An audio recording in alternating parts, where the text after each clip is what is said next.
Ang susunod na pagpapasalamat ay ang pagpapasalamat ko kay dating Speaker, Congressman Lord Alan Velasco. Kasama po namin siya sa mga kampanya noong 2019, noong 2022.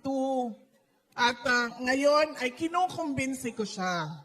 Dati siyang congressman.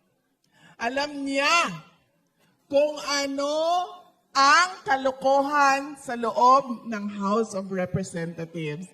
Kaya kinukumbinsi ko siya, magsalita ka na. Kaya mamaya, pag nakita ninyo, nakausap ninyo,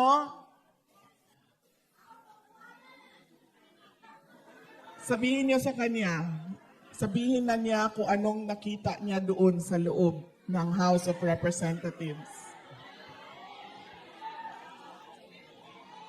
Pwede din siya iuwi, ma'am, isang gabi lang.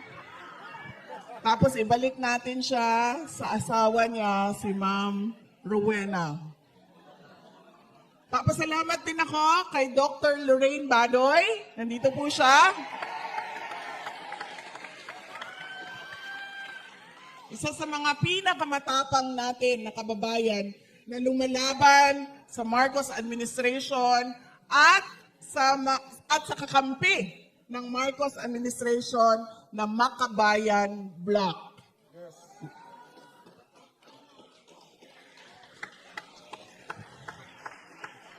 Nandito din po sa ating stage si dating Congressman Jing Paras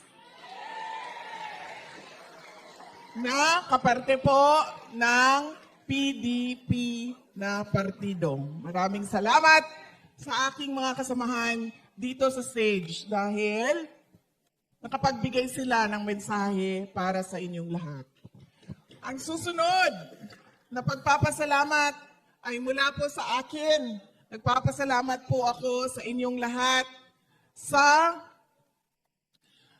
patuloy ninyo na pagtitiwala at suporta sa akin at sa aking mga kasamahan sa opisina ng Pangalawang Pangulo at sa patuloy ninyo na pagtitiwala sa amin. Maraming salamat mga kababayan.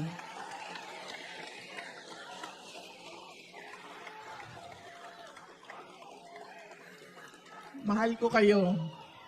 Ma'am.